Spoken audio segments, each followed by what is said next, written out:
Never value as beneficial to yourself something which will force you one day to break your word. Abandon your sense of shame, hate, suspect, or curse someone else.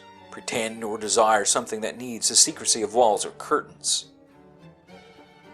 The one who has chosen to value above all his own mind, and guardian spirit, and the worship of his mind's virtue does not make a drama of his life, or complain, and will not need either isolation or crowds of people. Most of all, he will live neither pursuing nor avoiding things. He does not care in any way whether we will have his soul enclosed by his body for a longer or shorter time. Even if he needs to leave right away, he goes away as readily as if he were performing any of the other actions that can be done in a decent and orderly way, exercising care for this alone throughout his life, that his mind should never be in a state which is alien to that of a rational and social being.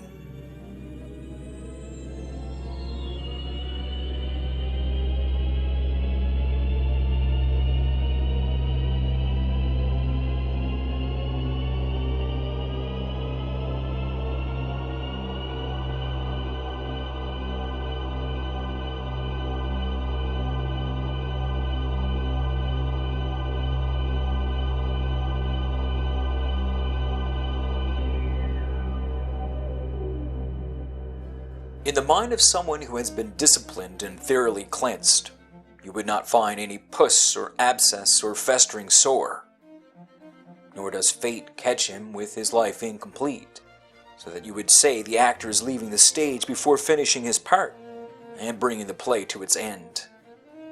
Further, you will find nothing which is servile or pretentious, nothing that is either dependent on or detached from other people, nothing which needs investigation or lurks out of sight. Revere your capacity for judgment. Everything depends on this to ensure that there no longer arises in your ruling center a judgment which fails to follow nature and the constitution of a rational being.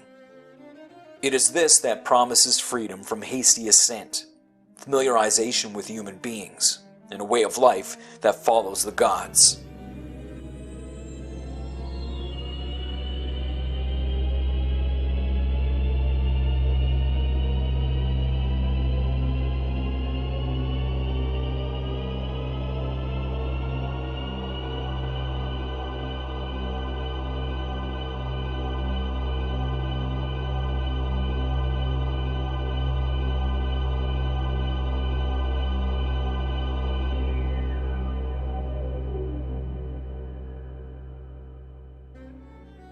Throw everything else aside, and hold on to these few things only, and keep in mind that each of us only lives in the present, this brief moment of time.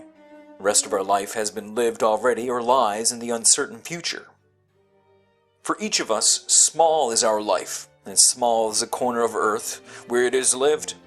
Small, too, is even the longest fame after death. And this depends on a succession of little human beings who will quickly die, and who do not know themselves, let alone the one who had died first. To the preceding pieces of advice, one more should be added. Always make a definition or delineation of whatever presents itself to your mind, so that you can see distinctly what sort of thing it is when stripped down to its essence as a whole and in all its parts, and tell yourself its proper name, and the name of the elements from which it has been put together, and to which it will be dissolved.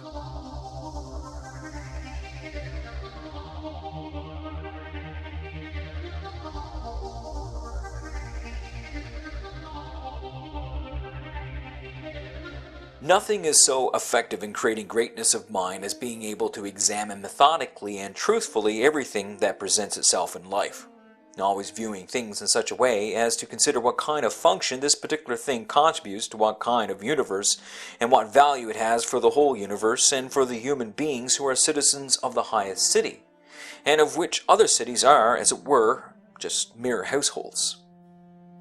And what this object is that presently makes an impression on me, and what it is composed of, and how long in the nature of things it will persist, and what virtue is needed to respond to it, such as gentleness, courage, truthfulness, good faith, simplicity, self-sufficiency, and so on.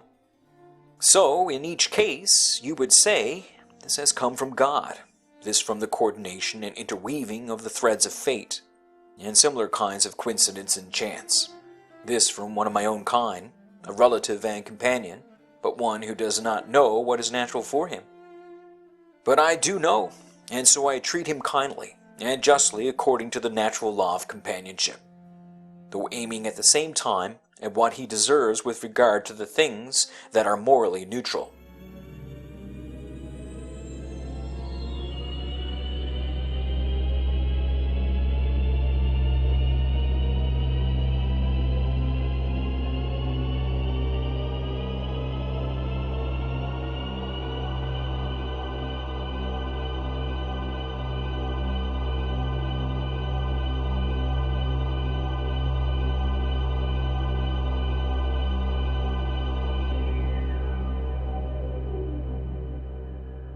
If you carry out the present action following the right reason, with determination, vigor, and good humor, never allow anything to distract you, but keep your guardian spirit pure and upright, as if you might need to give it back at any time.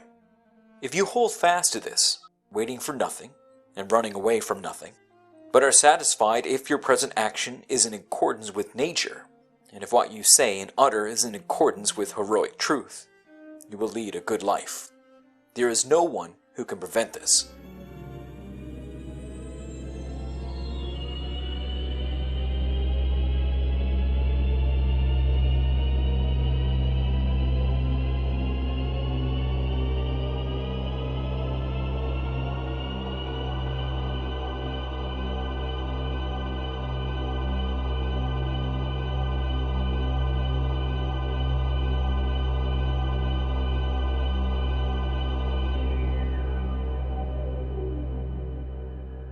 As doctors always keep their instruments and knives at hand to deal with urgent cases, you should keep your doctrines ready for understanding divine and human affairs, and should carry out every action, even the smallest, remembering the bond between the two spheres. You will not succeed in any human action without reference to the divine or vice versa. No more wanderings. You are not likely to read those notebooks of yours, or your accounts of the deeds of the ancient Romans and Greeks, or your extracts from their writings, which you put aside for your old age. Hurry then to your final goal, and giving up empty hopes, rescue yourself, if you have any concern for yourself, while it is still possible. They have no idea what is meant by terms such as stealing, sowing, buying, resting, or seeing what needs to be done. This is not done by the eyes, but by a different kind of sight.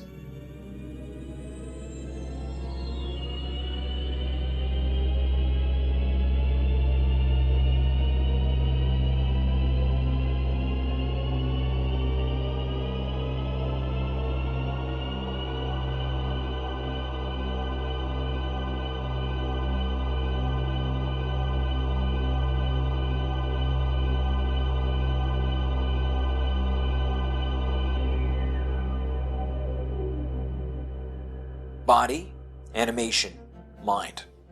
To the body belong perceptions, to animation impulses, to the mind judgments. Receiving impressions by images is shared with cattle. Being drawn this way and that by the puppet strings of impulse is shared with wild beasts. Effeminates, Phalaris, and Nero have the mind as our guide towards what seems appropriate is shared with those who do not believe in the gods, who betray their country, and who do anything whatever behind closed doors. If the other things are shared with the classes of people just mentioned, there remains the special characteristic of the good person, namely loving and greeting whatever happens, and what his fate spins for him, and not polluting the guardian spirit seated within his breast, nor disturbing it with a mass of impressions, but keeping it in a serene state, following God in an orderly way, neither saying anything contrary to the truth, or doing anything contrary to justice. If everyone else refuses to believe that he is living a simple, decent, and cheerful life, he is not angry with any of them, nor is he diverted from the road that leads to life's final end, which he must reach as one who is pure, at peace, ready to depart, in unforced harmony with his fate.